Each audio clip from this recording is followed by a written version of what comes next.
ठीक है, तो आज हम पढ़ रहे थे रिप्रोडक्शन।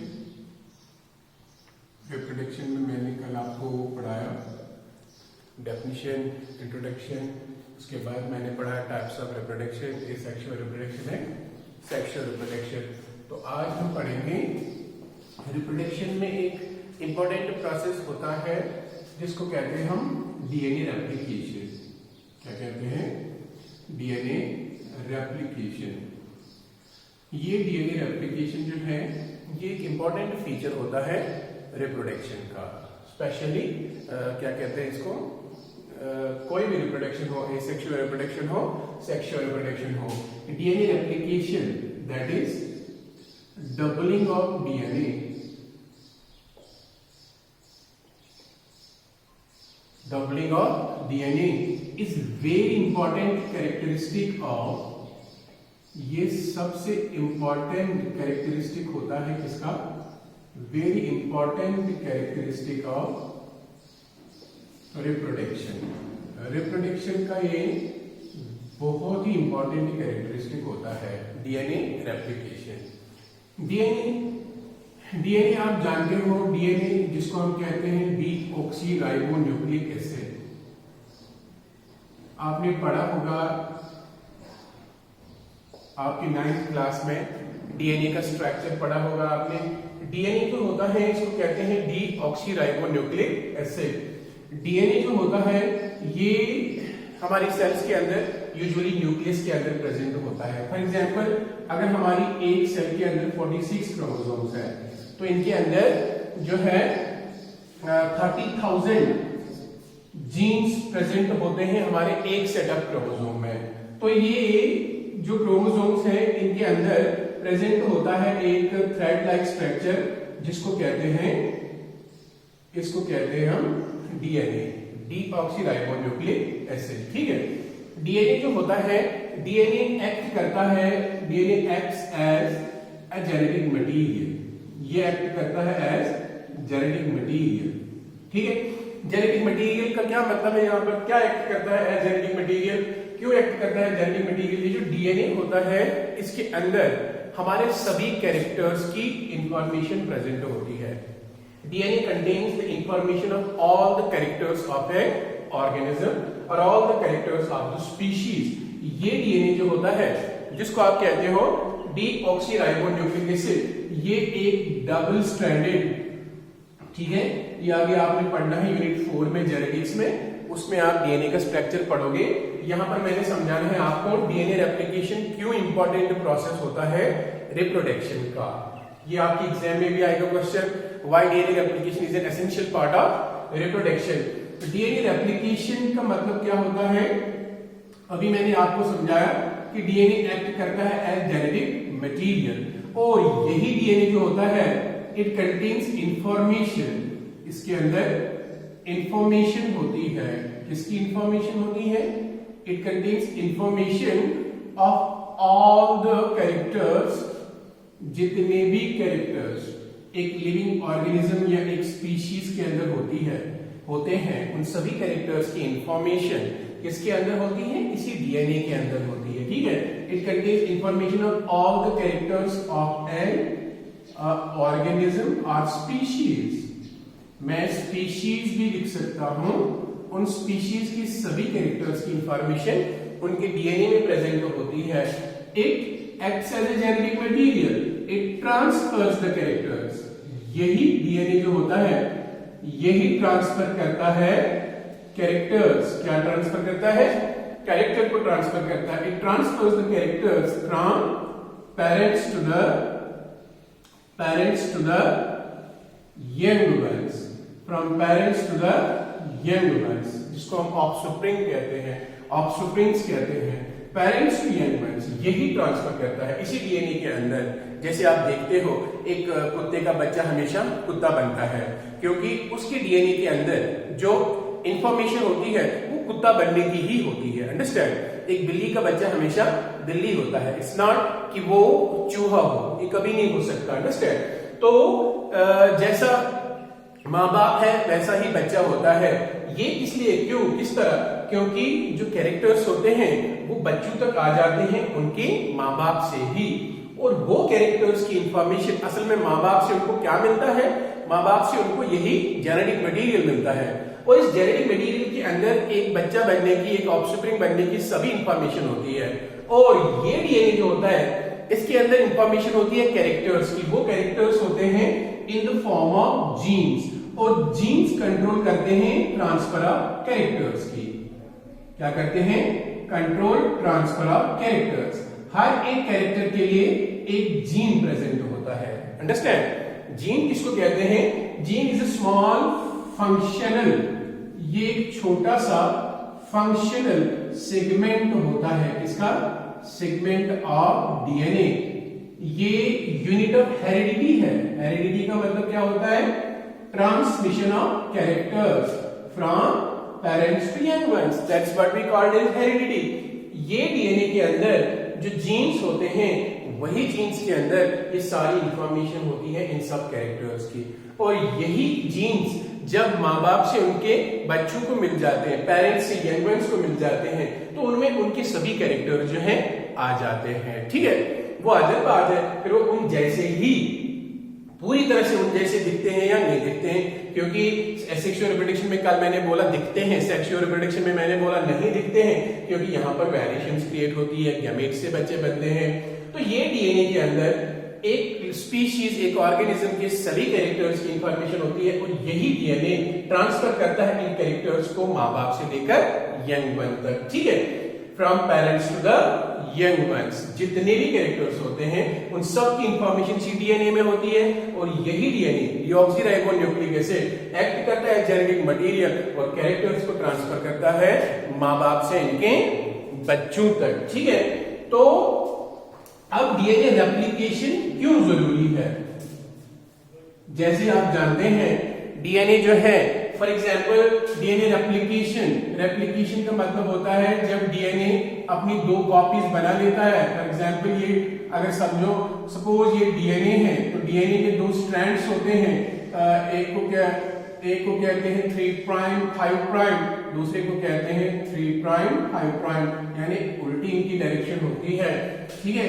डीएनए का स्ट्रक्चर आपने नहीं पढ़ना है यहाँ पर, वो आपके यूनिट 4 में आपने पढ़ना है, फिर भी मैं थोड़ा सा समझा रहा हूँ आपके कंफ्यूजन को दूर करने के लिए। ये डीएनए जब रेप्लिकेट होता है, रेप्लिकेशन का मतलब होता है डबलिंग, डबल हो जाना इस डीएनए का। जब ये रेप्लिकेट होता है तो ये दो स्ट्रैंड्स अलग अलग हो जाते हैं, फिर एक स्ट्रैंड अलग और एक स्ट्रैंड अलग हो जाता है। इसके बाद ये दोनों स्ट्रैंड्स आपस में, ये दोनों स्ट्रैंड्स एक नया स्ट्रैंड बनाते हैं। इस तरह एक डीएनए के मॉलिक्यूल के दो डीएनए मॉलिक्यूल्स बन जाते हैं, इनको कहते हैं डॉटर डीएनए। क्या कहते हैं, डॉटर डीएनए, ठीक है। तो अगर डीएनए रेप्लिकेशन ना हो जाए, क्या हो जाए, अगर डीएनए रेप्लिकेशन ना हो जाए, डीएनए की डबलिंग ना हो जाए रिप्रोडक्शन में, तो equal number of characters transfer नहीं होंगे from parents to the young ones. अगर डीएनए रेप्लिकेशन नहीं होगी, if no DNA replication occurs, अगर डीएनए रेप्लिकेशन नहीं हो जाएगी, then the equal number of characters cannot be, equal number of characters cannot be, उन सभी कैरेक्टर्स की इंफॉर्मेशन बच्चों में नहीं चली जाएगी अगर डीएनए रेप्लिकेशन ना हो जाए। Equal number of characters cannot be transferred from parents to their offsprings, from parents to their offsprings, ठीक है। तो पेरेंट्स से उनके ऑफस्प्रिंग्स तक equal number of information, characters की इंफॉर्मेशन नहीं पहुंचेगी। क्यों, क्योंकि अगर डीएनए रेप्लिकेशन ना हो जाए। अब डीएनए रेप्लिकेशन जब होती है तो equal number of, it ensures the transfer of equal number of characters from parents to the young ones. So DNA replication ensures the equal number of, ensures transfer of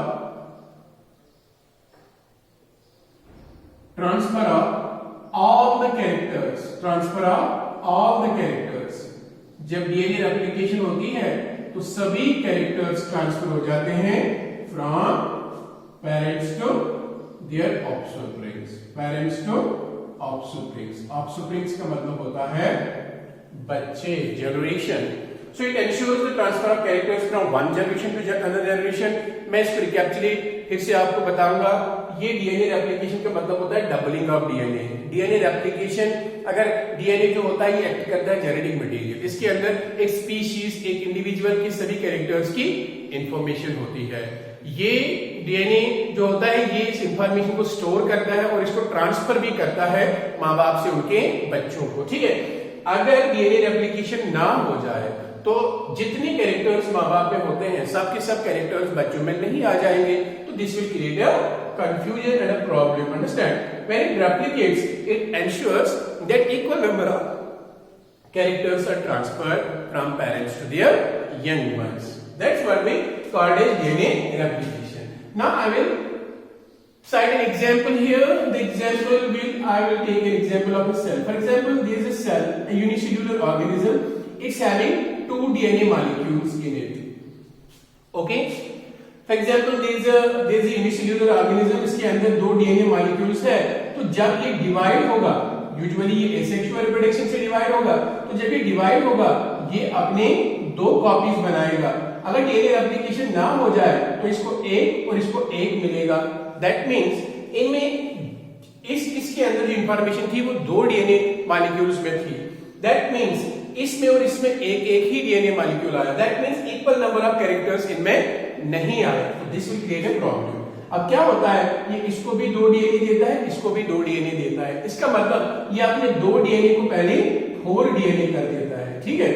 यानी जो इसका 2n number होता है, diploid number होता है, वो 4n हो जाता है। अदरवाइज वी कैन से, इस तरह मैं कहूंगा, जो इसका क्रोमोसोम जो इसका डीएनए कंटेंट होता है, फॉर एग्जांपल अगर वो x है तो वो 2x हो जाता है। 2x के बाद इसको x और इसको x बराबर मिल जाता है, ठीक है, जब ये डिवाइड हो जाता है। तो इस तरह एक पेरेंट से equal number of characters transfer होते हैं उनके बच्चों तक। That's what we called as DNA replication and that's why it's called a very important process of reproduction. अगर डीएनए रेप्लिकेशन ना हो जाए तो equal number of characters transfer नहीं होंगे माँ बाप से उनके बच्चों तक। तो this will not create the copies of the parents which are having all the information of all the genes, so that will be a problem. Now we will study the types of asexual reproduction. Understood? आज हम asexual के और asexual reproduction के types पढ़ेंगे। पहले हम पढ़ेंगे types of asexual reproduction in animals, या सभी में पढ़ेंगे हम एक साथ, चाहे वो माइक्रो ऑर्गेनिजम्स हो, चाहे वो प्लांट्स हो, चाहे वो एनिमल्स हो, उनमें एसेक्सुअल रिप्रोडक्शन हम पढ़ेंगे। कैसे? जैसे मैंने कल कहा, एसेक्सुअल रिप्रोडक्शन ऐसी रिप्रोडक्शन है जिसमें गैमेट्स इन्वॉल्व नहीं होते हैं, नो गैमेट फॉर्मेशन। तो यहाँ पर बच्चे जो होते हैं वो कहाँ से बनते हैं? वो बनते हैं माँ बाप के बॉडी से, but else than gametes, gamete से नहीं बनते हैं। गैमेट फॉर्मेशन यहाँ पर नहीं होती है, स्पर्म और एग्स यहाँ पर नहीं बनते हैं। तो एसेक्सुअल रिप्रोडक्शन बहुत से टाइप्स की होती है। नंबर 1 मैं आपको पढ़ाऊंगा फिशन, ठीक है। तो ये जो फिशन होता है, फिशन का मतलब होता है स्प्लिट होना, ब्रेक होना, अंडरस्टैंड, स्प्लिट होना। तो इसमें क्या हो जाता है, इस फिशन में ये एक फिशन जो है ये यूजुअली एक एसेक्सुअल रिप्रोडक्शन का टाइप होता है यूनिसेल्यूलर ऑर्गेनिजम्स में, यूनिसेल्यूलर ऑर्गेनिजम्स में, ठीक है। यूनिसेल्यूलर ऑर्गेनिज्म जो होते हैं, जैसे जो एक सेल के ही बने होते हैं, फॉर एग्जांपल एमीबा है, पैरामीशियम है, ठीक है।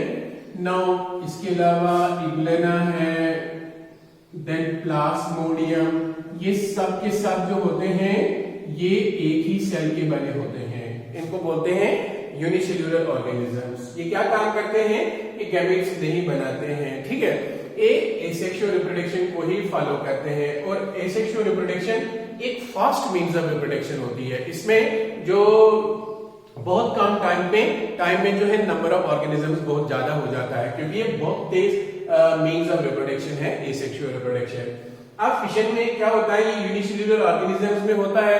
इसमें असल में क्या होता है, जो पेरेंट होता है, पेरेंट ऑर्गेनिज्म, ठीक है, जो मैच्योर पेरेंट ऑर्गेनिज्म होता है, जब वो मैच्योर हो जाता है, बड़ा हो जाता है, उसके बाद क्या हो जाता है, इस फिशन में वो स्प्लिट होता है। क्या होता है, टूट जाता है या डिवाइड होता है। और डिवाइड्स किस पे डिवाइड होता है, दो या दो से ज्यादा डॉटर ऑर्गेनिजम्स में, दो या दो से ज्यादा डॉटर ऑर्गेनिजम्स में, ठीक है।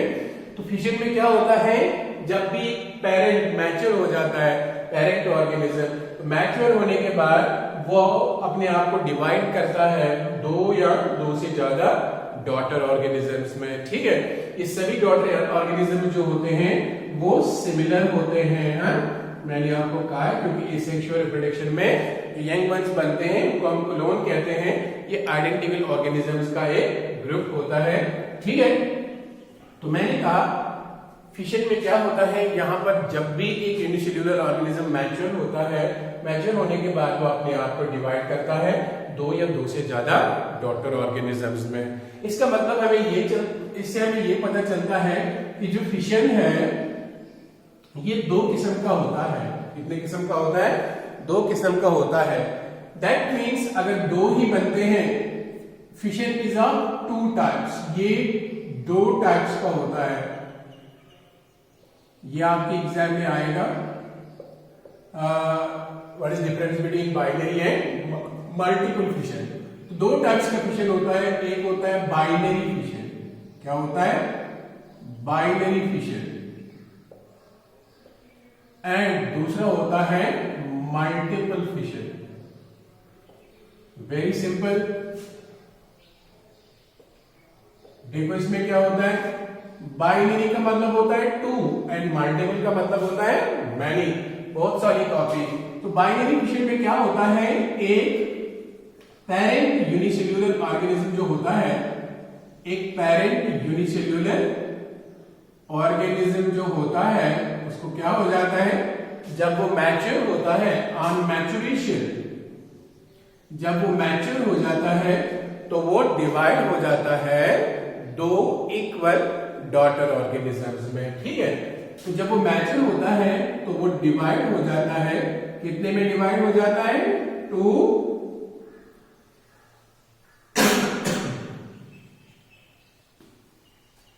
इक्वल साइज, जिनका साइज बराबर होता है डॉटर ऑर्गेनिजम्स में, ठीक है।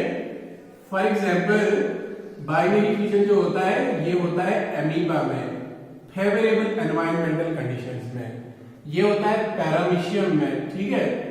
तो बाइनरी का मतलब होता है टू। तो यहां पर सिंपल बात है कि जब भी बाइनरी फिशन होता है एक ऑर्गेनिज्म का, यूनिसेल्युलर ऑर्गेनिज्म का, तो जब वो मैच्योर हो जाता है वो डिवाइड होता है दो इक्वल डॉटर ऑर्गेनिजम्स में, दो इक्वल। फॉर एग्जाम्पल यहां पर एमीबा है, तो अगर एमीबा एक सेल का बना होता है, जब ये डिवाइड होता है तो इसमें क्या होता है, पहले न्यूक्लियस डिवाइड होता है, न्यूक्लियस के दो पार्ट्स हो जाते हैं।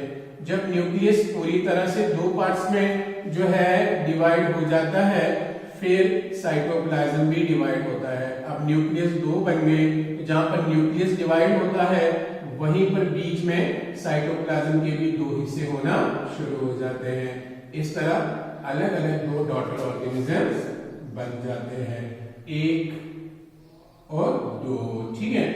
इस तरह दो डॉटर ऑर्गेनिजम्स हो जाते हैं। इसको कहते हैं बाइनरी फिशन। क्या कहते हैं, बाइनरी फिशन। एक पेरेंट यूनिसेल्युलर ऑर्गेनिज्म डिवाइड होता है और बनाता है दो इक्वल साइज्ड डॉटर ऑर्गेनिजम्स, जैसे मैंने कहा अमीबा में, पैरामीशियम में, ड्यूरिंग फेवरेबल एनवायरमेंटल कंडीशंस। अब जो दूसरा केस है वो है मल्टीपल फिशन। क्या कहते हैं उसको, उसको बोलते हैं हम मल्टीपल फिशन। अब मल्टीपल फिशन में क्या होता है, इसमें एक मैच्योर पेरेंट यूनिसेल्युलर ऑर्गेनिज्म एक ही टाइम में अपनी दो से ज्यादा कॉपीज प्रोड्यूस करता है, यानी बहुत सारी कॉपीज प्रोड्यूस करता है, ठीक है। तो इसमें क्या होता है, एक यूनिसेल्यूलर ऑर्गेनिज्म जो होता है जब वो मैच्योर हो जाता है, क्या हो जाता है, जब वो मैच्योर हो जाता है, अपॉन मैच्योरेशन उसको क्या हो जाता है, वो डिवाइड होता है, डिवाइड्स इनटू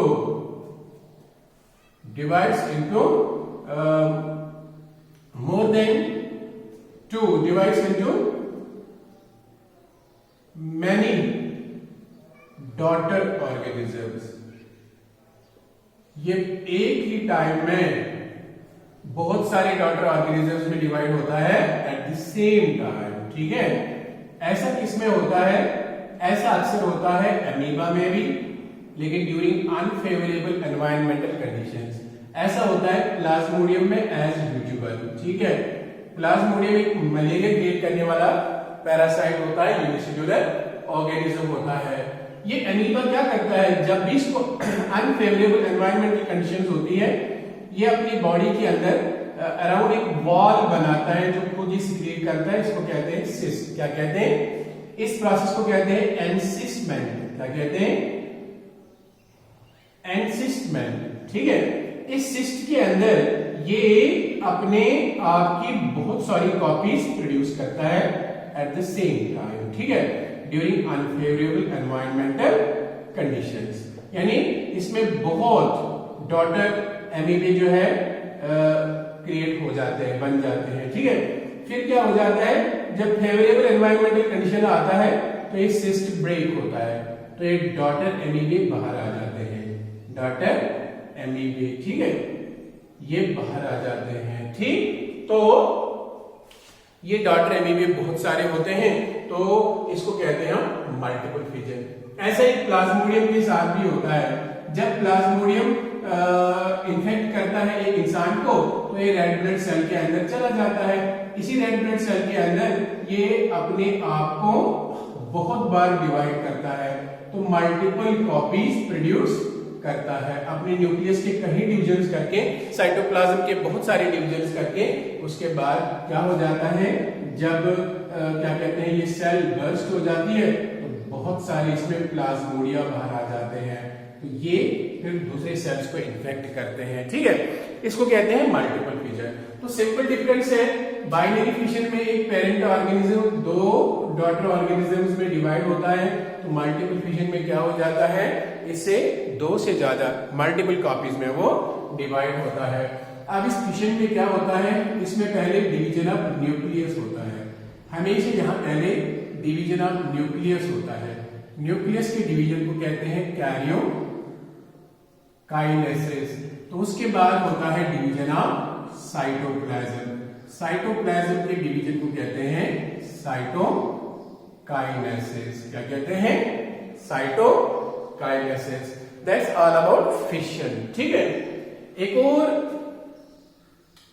पढ़ेंगे हम इसका टाइप एसेक्सुअल रिप्रोडक्शन का, उसको कहते हैं फ्रेगमेंटेशन। क्या कहते हैं,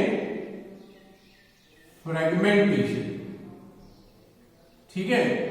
तो फ्रेगमेंटेशन जो है, ये एक जो है fragmentation is a type of asexual reproduction. ये भी एसेक्सुअल रिप्रोडक्शन का टाइप है।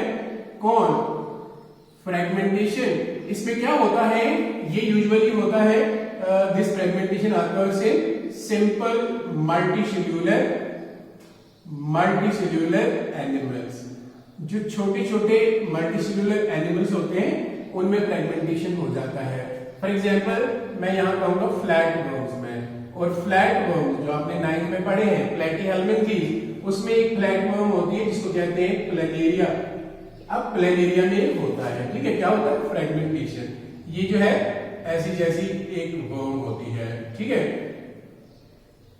प्लेनेरिया जिसको कहते हैं, फ्लैट वर्म्स हैं, जिनको फ्लैट वर्म्स कहते हैं। इसमें क्या हो जाता है फ्रेगमेंटेशन में, जब भी एक पेरेंट ऑर्गेनिज्म मैच्योर हो जाता है, जब भी एक पेरेंट एनिमल मैच्योर हो जाता है, मैच्योर होने के बाद वो अपनी बॉडी को क्या करता है, स्प्लिट करता है, ब्रेक करता है अपनी बॉडी को इनटू मैनी पीसेस। कुछ पीसेस में वो बॉडी को जो है स्प्लिट करता है, ब्रेक करता है।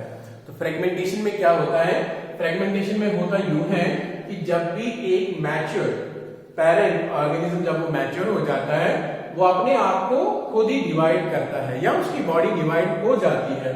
ये एक रूल है उसमें कि वो स्प्लिट हो जाती है बॉडी और बहुत सारे पीसेस बनते हैं, उन पीसेस को हम फ्रेगमेंट्स कहते हैं। क्या कहते हैं? फ्रेगमेंट्स कहते हैं। अब जब ये फ्रेगमेंट्स बन जाते हैं तो क्या होता है, ईच फ्रेगमेंट, हर एक फ्रेगमेंट जो होता है वो क्या करता है, वो रिजेनरेट करता है। रिजेनरेट का मतलब होता है वापस लाता है। Each fragment regenerates its lost parts. Lost means जो इसके खोए हुए पार्ट होते हैं उनको वो वापस लाता है and becomes a complete new daughter organism. ठीक है, और वो एक कंप्लीट डॉटर ऑर्गेनिज्म हो जाता है। ठीक है, फॉर एग्जाम्पल अगर इसके 1 2 3 पार्ट हो गए, 4 पार्ट हो गए, तो हर एक पार्ट जो होता है वो अपने लॉस्ट पार्ट को रिजेनरेट करता है। क्या करता है? रिजेनरेट करता है। जैसे इस पार्ट का सारा पीछा वाला पार्ट जो है वापस आता है, इसका अगला और पिछला दोनों वापस आ जाते हैं। तो लास्ट पार्ट रिजेनरेट होने के बाद एक कंप्लीट फ्लैट को वापस बन जाती है। ठीक है, कंप्लीट डॉटर ऑर्गेनिज्म हो जाता है। इस तरीके के रिप्रोडक्शन को हम फ्रेगमेंटेशन कहते हैं। क्या कहते हैं? फ्रेगमेंटेशन कहते हैं। ठीक है, फ्रेगमेंटेशन का मतलब होता है जब एक मैच्योर पेरेंट ऑर्गेनिज्म जब वो मैच्योर हो जाता है, मैच्योरेशन के बाद वो अपने आप को डिवाइड करता है कुछ पीसेस में, और उन पीसेस में जो है उनको हम कहते हैं फ्रेगमेंट्स। फिर हर एक फ्रेगमेंट जो होता है वो अपने लॉस्ट पार्ट को वापस लाता है और वापस लाके जो है वो दूसरा कंप्लीट डॉटर ऑर्गेनिज्म बनाता है। इस तरह एक की 2-4 कॉपीज हो जाती है। तो that's what we called as fragmentation. That's all about today's lecture. And कल हम और टाइप्स ऑफ रिप्रोडक्शन पढ़ेंगे, सेक्सुअल रिप्रोडक्शन लिविंग ऑर्गेनिजम्स में। ठीक है।